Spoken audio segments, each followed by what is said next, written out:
Hi, this is Aki, and welcome back to my channel. Well, it's November 1st, 2020. We're in the middle of a pandemic like 102 years ago. And unlike 102 years ago, uh, doubtful this incident's going to happen tonight. But in the future, it could happen again anyway.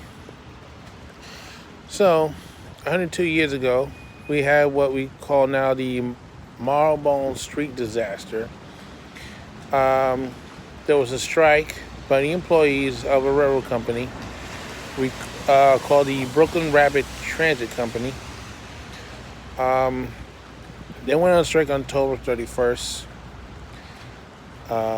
that year. The mayor of New York was a former engineer for that company. He was very happy to give them the news that their employees went on strike. Still don't know what the strike was about, but apparently the BRT at the time, like the IRT, were, anti-union, whatever they were doing. So they had what we call scads or replacement workers taking their place during the strike. It seems everything was normal on October 31st. November 1st, well, that was a different story. It was also normal to a point until a dispatcher named Luciano decided he had enough operating trains and wanted to go home. But another dispatcher told him, no, you got to report to Park Road Station and pick up a train to operate the Brighton Reach Express.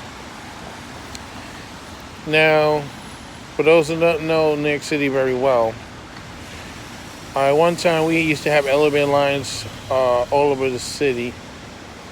We had cut them down since the 30s and 40s. This situation, this elevated line, was at a station called Park Road. It was a humongous terminal, and that's the BNT's only elevated line in the city. So to cross, in Manhattan, that is, to cross to Brooklyn, they go over the Brooklyn Bridge, and then they go to another terminal called Sand Street. Apparently the guy wasn't familiar with the line, so they knew it was trouble right away because the way he was going on the curves and so on. So eventually he went on to another line called the Fulton Street line. That's where the A and the C lines are operating today. But back then it was an elevated line also. It was heading towards a junction called Franklin Avenue. That's where the name Franklin Ave Shuttle came from, by the way. So, guy's operation was so erratical. The tower operator, according to the reports, thought that the train was a city train, not going to Brighton, so he didn't throw the switch. So had he gone on the switch points, we sure the disaster would have happened at Franklin Avenue. But he kept going straight until he realized his mistake. They had to turn the train back. After the train was turned back, they went on to the Franklin Ave Shuttle, making stops at Franklin Avenue, Dean Street. I'm not sure all these stops now because I haven't been in the city in a while. So anyway, passengers were had enough. They were starting to get off the train. The last stop was they got off was, I can't remember the name of the station, but it was the last station they got off. The next stop was Comiskey Park, or Kazuma Park, now known as the Botanical Garden Station. Somebody did try to get off there. They rang the bell, but the engineer blew the station. So what's happening is these cars are made of wood. They're getting old, and I guess the reliability wasn't that great. So what is now the the Prospect Park train station for the Franklin Avenue portion of the line and the shuttle.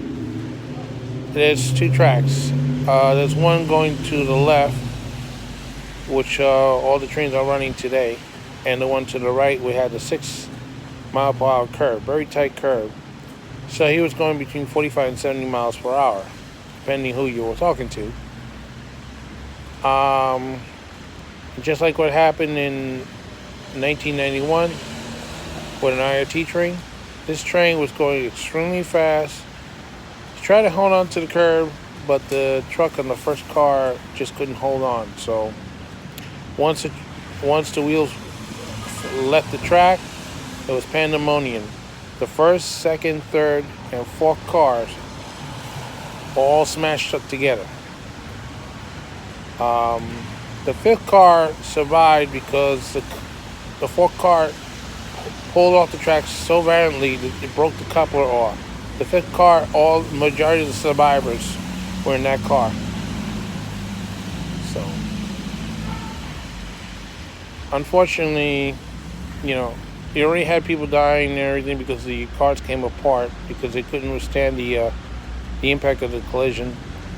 Some people got electrocuted because they thought somebody was sabotaging the third rail.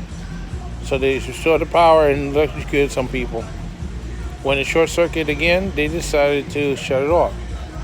The mayor of New York at that time, as we told you earlier, was John Francis Highlander. He was an engineer for the BRT.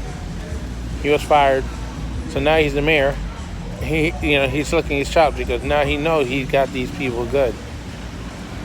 And he was called the hanging mayor because he was going to hang every official of that company. Well, in the end, 97 people died, many injuries. The company ended up going bankrupt and then later came back as the Brooklyn Manhattan Transit, which is part of the BNT division today of the New York City Transit.